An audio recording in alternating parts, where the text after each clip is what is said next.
한국 가족들은 한편으로는 굉장히 공격적인 가족들입니다. 사회생산이 궁극적으로 이제 경제 생산에 이제 베이스이기 때문에 이 가족들 하나의 사회생산 다니면서 우리는 전반적으로 개발주의 시대라고 하거든요. 굉장히 개발주의 사회, 경제적인 확대 생산을 갖다가 지향하는 급속한 경제적인 확대 생산을 지향하는 사회에서 살고 있는데 거기에 이제 개인들이 참여하게 되면 모험자든 사업가든 여러 가지 다양하게 참여를 하고 사실 거기서 여러 가지 결과를 얻는데 사회적 성공을 하는 거죠. 그런데 우리 가족 단위로서 이제 그런 사회 생산 단위로서 이제 생산 체제에서 여러 가지 이제 성공을 걷기 위해서 가족들이 최대한 이 사회 생산에 적극적으로 나섭니다. 그래서 이 사회 생산을 개인들이 가족 단위로 하나의 굉장히 전략적인 차원에서 이해를 하면서 이 교육에 대한 투자라든지 이런 차원에서 굉장히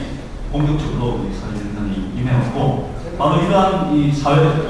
때문에 이 사회 생산 체제가 한국에서 굳이 국가에서 적극적으로 정책적 이념적으로 강요를 하지 않도록 이 가족 단위로 적극적으로 이제 이런 사회 생산을 이겨왔기 때문에 이런 차원에서 이제 어떻게 생각하면 이제 굉장히 국가는 편안한 또 기업들도 마찬가지고 그런 차원에서 지금까지 지내왔다고 볼 수가 있습니다. 뭐 이런 교육 같은 경우는 대표적인데 우리 세계에서 가장 교육 수준이 높은 나라 중에 하나가 이제 대학이고 또 이 대학 진학률은 이미 세계 최고고 또 그런 교육을 대부분 사실 공교육 체계 내용상 공교육을 지금 하고 있는데 국가에서 정한 커리큘럼을 사실 공부를 하고 있는데 그 커리큘럼을 국가에서 정한 커리큘럼을 배우는데 따른 비용을 갖다가 개인들이 다 이제 부담을 하고 있습니다. 그래서 좀 흥국법 문제가 이런 그래서 그런 차원에서 이제 이 가족들이 굉장히 국가만 개발주의적인 게 가족들도 상당히 개발주의적이라고 사실 볼 수 있습니다. 그래서 이 여러 가지 가족적인 자원을 갖다가 이 사회적 생산에 올인을 해가지고 거기서 이제 그 결과가 이 생산 체제, 그러니까 이 경제적으로 실현이 되지 않으면 가족은 사실 뒤에 남는 게 없어요. 이런 정서적으로도 그렇고 물질적으로도 그렇고 또 이게 세대 간 관계에서 보게 됩니다. 지금 너희들은 지금 그 중년층의 교육부에서 우골탑이라는 막 표현이 되듯이 딱 이렇게 사회적 생산 주자를 했고 그 다음에 지금 중장년은 지금 이제 자녀들 대학 다니고 중고등학교 다니는 자녀들의 교육비에 돈을 나가고 그러다 보니까 이제 이 사회적 생산 다음 세대의 어떤 개발주의적인 어떤 사회적 생산을 올인을 하다 보니까 자기네들 그 노후에 자기네들의 어떤 그 인생을 살기 위해서 다음 단계를 대기하는 차원에서의 어떤 사회적 생산 자기 그 생활 중심적인 사회적 생산에 굉장히 소홀히 하고 그래서 노후에서 대비가 되고 지금 노인들의 대다수 아주 절대 다수가 빈곤층 지금 살고 있는 이런 식의 질서가 있습니다. 그래서 이런 문제는 이제 그동안에 이걸 통해서 우리가 이제 생각할 수 있는 뭐냐면은 결국 이런 그 시민들이 이 가족 중심으로 굉장히 적극적으로 이 사회 재생산에 대한 투자를 해왔고 그것을 바탕으로 한국이 흔히 그 60, 70대 이후 경제 발전에 성공을 할 때 부존 자원도 없고 그래서 유일하게 이제 양질의 풍부한 노동력을 가지고 경제 발전에 성공했다는 얘기를 하는데 그게 그냥 가능해진 게 아니에요. 바로 양질의 풍부한 노동력이 실질적으로 그런 굉장히 생산적인 그런 그 자원으로서 그렇게 가동되기 위해서는 이런 엄청난 가족 차원에서 이루어지는 사회생산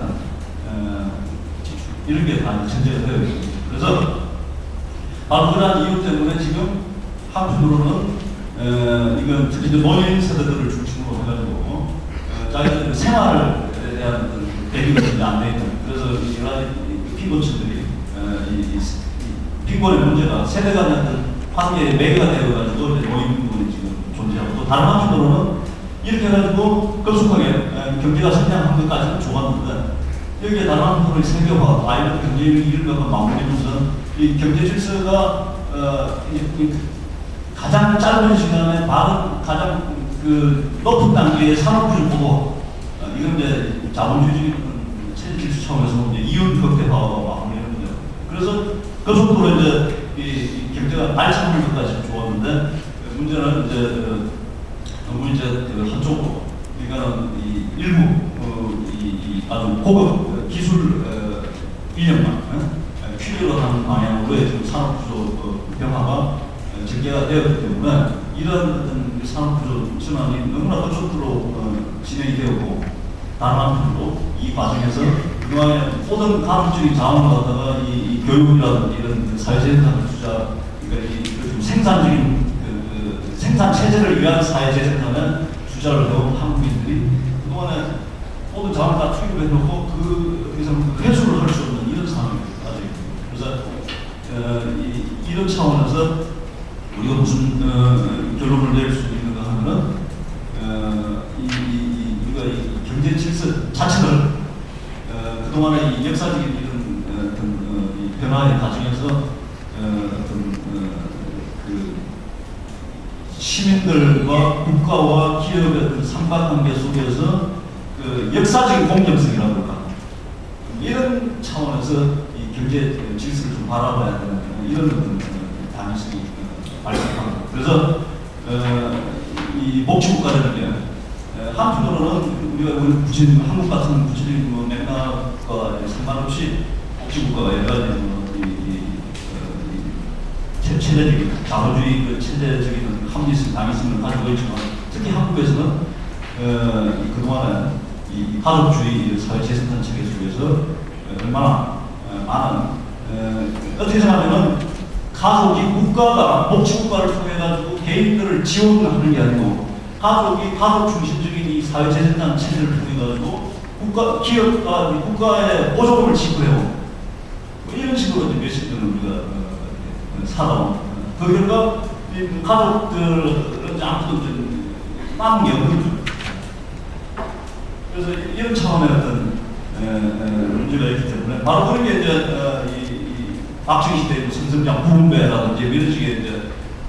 논리에 의해 가지고 그것에 대한 어떤 이 개인 시민들의 어떤 경제 체제에 대한 기여 이런 것에 대한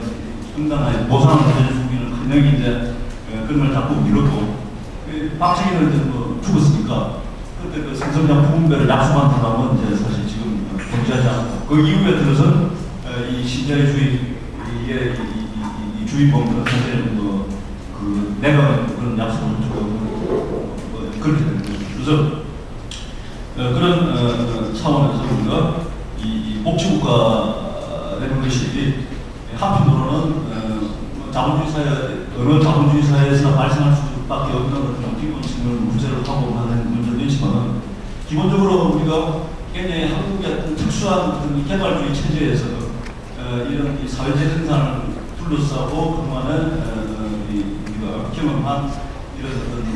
국가와 시민과 그 기업 그 관계의 어떤 공정성이라든가 물질적인 차원에서 이런 걸 바로잡는 차원에서의 보상적인 차원에서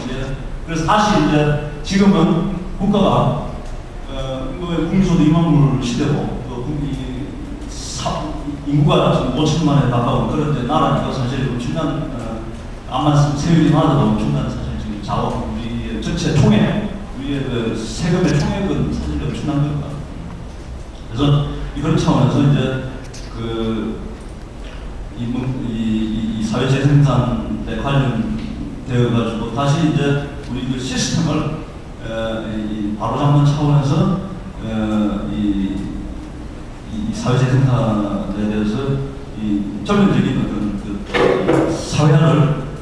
좀 생각해봐야 되는 시점이고 그렇게 하지 않으면 가족들은 지금 모든 그 자원을 얻다가 이미 다 올인을 하고 또 남은 게 없기 때문에 지금은 그렇다고 지금 남은 게 없어서 지금 사회재생산을 안 하는 건 아니죠. 사회재생산을 하는데